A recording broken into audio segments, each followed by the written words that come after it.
Hello friends, இந்த வீடியோவில் நம்ம பேக்கேஜஸ்லாம் என்ன, அது எப்படி யூஸ் பண்ணுறது அப்படின்றத பற்றி டீட்டெயில்டாக பார்க்கலாம். நம்ம விஎஸ் கோடுக்கு போய்க்கலாம். ஓகே, ஃபர்ஸ்ட் பேக்கேஜ்னா என்னன்னு தெரிஞ்சுக்கோங்க. பேக்கேஜ்னா ஒன்றும் இல்லை, நம்ம வந்துட்டு ஒரு ஃபோல்டரை தான் வந்துட்டு பேக்கேஜ்னு சொல்லுவோம் ஜாவாவில். இப்போ வந்துட்டு இந்த ஜாவா டுட்டோரியலுக்குள்ள தான் இந்த ஜாவா டுட்டோரியல் தான் பேக்கேஜ். இந்த பேக்கேஜ்குள்ள தான் வந்துட்டு நம்ம இந்த ஃபைல்ஸ்லாம் வச்சிருக்கோம். ஓகே, இப்போ நான் என்ன பண்ணுறேன்னா வந்துட்டு ஒரு பேக்கேஜ் கிரியேட் பண்ணுறதுக்கு 3 வழி இருக்குது. இப்படி ரைட் கிளிக் பண்ணி நியூ ஃபோல்டர் அழுத்தி பேக்கேஜஸ் நம்ம வந்துட்டு கிரியேட் பண்ணலாம், அதாவது ஃபோல்டர் கிரியேட் பண்ணலாம். இல்லைனா வந்துட்டு இந்த மாதிரி நியூ ஃபோல்டர் கொடுத்து கிரியேட் பண்ணலாம். இன்னொரு வழி என்னன்னா வந்துட்டு டபுள் கிளிக் பண்ணி இந்த a.javaக்குள்ள வந்துருங்க.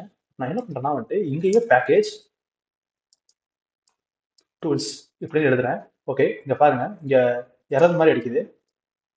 இது மேல மவுஸ் வச்சு ஹோவர் பண்ணீங்கன்னா குவிக் ஃபிக்ஸ்ன்னு இருக்கும். இதை நீங்க வந்துட்டு கிளிக் பண்ணலாம். இப்போ விஎஸ் கோட் யூஸ் பண்ணீங்கன்னா, பெரிய பெரிய எடிட்டர்லாம் யூஸ் பண்ணீங்கன்னா வந்துட்டு இந்த மாதிரி வந்துட்டு அதுவே வந்துட்டு ஜெனரேட் பண்ணும் இந்த மாதிரி ஆக்சஸ்லாம். நான் வந்துட்டு குவிக் ஃபிக்ஸ் கொடுக்குறேன்.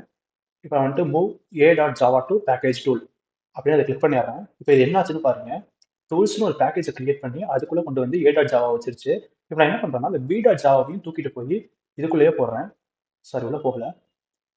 ஓகே, உள்ள போக மாட்டேங்குது. நான் போகும். ஓகே, நான் என்ன பண்றேன்னா வந்துட்டு அதே மாதிரியே இதையும் வந்துட்டு தூக்கி டூல்ஸ்குள்ள போட்டேன். மவுஸ் அப்படி வச்சு ஹோவர் பண்ணி குவிக் ஃபிக்ஸ் கொடுத்து நம்ம வந்துட்டு இப்படி நவுத்திக்கலாம். ஓகே, இப்போ நவுத்திட்டேன் இது ரெண்டையும். நான் இந்த 2 கிளாஸை டெலிட் பண்ணிடுறேன். ஓகே, இப்போ நான் வந்துட்டு இந்த a.javaவையும் b.javaவையும் கொண்டு வந்து இந்த டூல்ஸ்குள்ள போட்டேன். இப்போ இது பேர் தான் வந்துட்டு பேக்கேஜ். இந்த டூல்ஸ் பேர் தான் வந்துட்டு பேக்கேஜ்னு சொல்லுவாங்க. இப்போ நம்ம பேக்கேஜ் கிரியேட் பண்ணோம்னா வந்துட்டு இந்த மாதிரி நேமிங் கொடுக்கணும். ஓகே, இப்போ வெல்கம் டாட் ஜாவா இது வந்துட்டு மெயின் கிளாஸ். மெயின் கிளாஸ் எப்பயுமே வந்துட்டு பேக்கேஜஸ்க்கு வெளியே தான் இருக்கும். அதாவது ஒரு ஃபோல்டர் கிரியேட் பண்ணியிருக்கோம்னா, அதாவது ஒரு பேக்கேஜ் வந்துட்டு ஃபர்ஸ்ட் கிரியேட் பண்ணியிருக்கோம் நம்ம ஜாவா டுட்டோரியல்னு. அந்த பேக்கேஜ்க்குள்ள நம்ம வெல்கம் டாட் ஜாவா வச்சிருந்தோம்னா வந்துட்டு, இப்போ உங்களுக்கு புரியுற மாதிரி சொல்றேன். இப்போ எப்படி ஸ்ட்ரக்சர் இருக்கும்னா வந்துட்டு டூல்ஸ்ன்றது ஒரு ஃபோல்டரா இருக்கும். வெல்கம் டாட் ஜாவான்றது வந்துட்டு ஒரு ஃபைலா இருக்கும் ஜாவா டுட்டோரியல் ஃபோல்டர்ல. இப்படி தான் வந்துட்டு நம்ம இந்த மெயின் கிளாஸை வந்துட்டு வைக்கணும். அப்பனா தான் நம்மளால மற்ற கிளாஸ்லாம் வந்துட்டு ஈஸியாக ஆக்சஸ் பண்ண முடியும். இப்போ நான் வந்துட்டு ஃபர்ஸ்ட் நம்ம எப்பயும் கிரியேட் பண்றோம்னா ஒரு ஆப்ஜெக்ட் கிரியேட் பண்ணி காட்டுறேன். இப்போ ஏ கிளாஸ்க்கு A A equal to new A.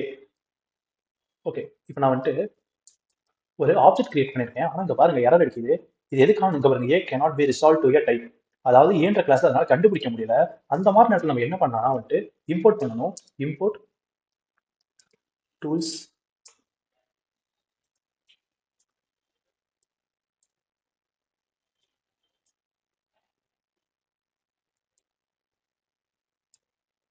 Okay, இப்போ நான் இம்போர்ட் பண்ணியிருக்கேன்.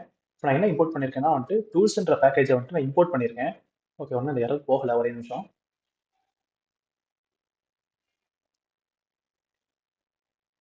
ஓகே, இப்போ நான் வந்துட்டு என்ன எரர் இருக்குதுன்னு சொல்றேன். இந்த மாதிரி நம்ம வந்துட்டு பேக்கேஜ், அதாவது ஒரு கிளாஸ் கிரியேட் பண்றப்ப இந்த கிளாஸ் வந்துட்டு பப்ளிக்கா இருந்தால் மட்டும்தான் வந்துட்டு மற்ற பேக்கேஜ்ல இருந்து ஈஸியா ஆக்சஸ் பண்ண முடியும். அதனால தான் அந்த எரர் அடிச்சிருக்கு. நம்ம ஆக்சஸ் மாடி இது பேர் பப்ளிக் கிரியேட் பண்றது பேர் ஆக்சஸ் மாடிஃபயர்னு சொல்லுவாங்க. நம்ம அப்கமிங் வீடியோஸ்ல டீடைலா பார்க்கலாம். ஓகே, இப்போ பேக்கேஜ் மட்டும் நம்ம டீடைலா பார்க்கலாம். ஓகே, இப்போ நம்ம இந்த மாதிரி ஆப்ஜெக்ட் கிரியேட் பண்றப்ப, அதாவது வேற கிளாஸை வந்துட்டு யூஸ் பண்றோம், வேற ஒரு பேக்கேஜுக்குள்ள இருக்க கிளாஸை யூஸ் பண்ணணும்னா இந்த மாதிரி நம்ம இம்போர்ட் பண்ணி தான் யூஸ் பண்ணணும். நம்ம இவ்வளவு நாளா வந்துட்டு system dot out dot print போட்டுட்டு இருக்கோம். இந்த சிஸ்டம் டாட் அவுட் டாட் பிரிண்டே பாத்தீங்கன்னா லேங்னு வந்துட்டு ஒரு பேக்கேஜ்ல இருந்தா வரும். இங்க பாருங்க, Java dot lang dot system. இப்போ இந்த சிஸ்டமே வந்துட்டு லேங்ன்ற ஒரு பேக்கேஜ்குள்ள இருந்தா வந்திருக்கு. ஓகே, உங்களுக்கு அதை போட்டு காமிக்கிறேன். இம்போர்ட் ஜாவா டாட், இங்க பாருங்க ஜாவால எவ்வளவு பேக்கேஜஸ் இருக்கு. இந்த மாதிரி நிறைய பேக்கேஜஸ் இருக்கு.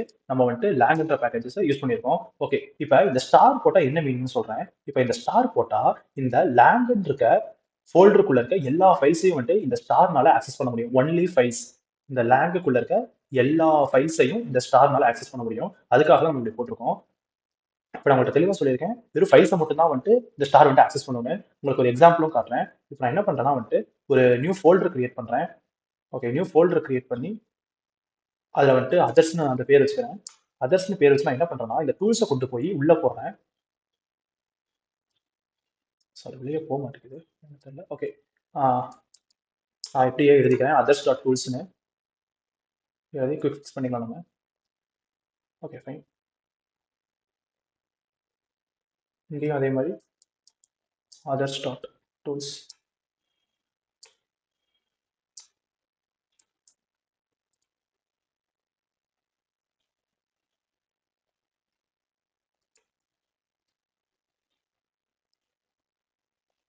ஓகே, இப்போ நம்ம சேஞ்ச் பண்ணிட்டோம். இதை டெலிட் பண்ணிடலாம் இந்த டூல்ஸை. ஓகே, இப்போ எப்படி இருக்குன்னு நான் சொல்றேன். அதர்ஸ்ன்ற ஒரு பேக்கேஜுக்குள்ள டூல்ஸ்ன்ற ஒரு பேக்கேஜுக்குள்ள இந்த ஏவும் இந்த ஜாவாவும் இருக்கு. இப்போ அதாவது நீங்க வந்துட்டு இங்க வந்துட்டு others others dot tools dot star அப்படின்னு போட்டால் தான் ஒர்க் ஆகும். இதே நீங்க வந்துட்டு ஏன் அதர்ஸ் டாட் டோல் டாட் ஸ்டார்னு போடுறோம், அதர்ஸ்குள்ள தானே இந்த ஏவும் இருக்கு பியும் இருக்கு, ஸ்ட்ரைட்டாவே எழுதலாமே அப்படின்னு கேட்டீங்கன்னா, இந்த ஏவை அதனால ஐடென்டிஃபை பண்ண முடியாது. ஏன்னா இந்த ஸ்டார் வந்துட்டு ஃபைல்ஸை மட்டும் தான் ஆக்சஸ் பண்ணும். இப்போ இந்த அதர்ஸ்குள்ள வந்துட்டு இந்த ஏவும் பியும் இல்லை, டூல்ஸ்குள்ள தான் ஏவும் பியும் இருக்கு. அதனால தான் நம்ம டூல்ஸ் டாட் ஸ்டார்னு போடுறோம். இப்போ உங்களுக்கு தெளிவாக புரிஞ்சிருக்கும்னு நினைக்கிறேன். பேக்கேஜஸ்னா என்ன, அதை எப்படி யூஸ் பண்ணணும் அப்படின்னு. யூஸ் பண்றதுக்கு நம்ம இம்போர்ட்னு போடுவோம். இப்போ பேக்கேஜை நம்ம ஒரு பேக்கேஜ் கிரியேட் பண்ணணும், அசைன் பண்ணணும் அப்படின்னா வந்துட்டு இந்த மாதிரி பேக்கேஜ்னு எழுதுவோம். உங்களுக்கு பேக்கேஜஸ்னா என்னன்னு புரிஞ்சிருக்கும் நான் நம்புறேன். தேங்க்யூ. Bye bye.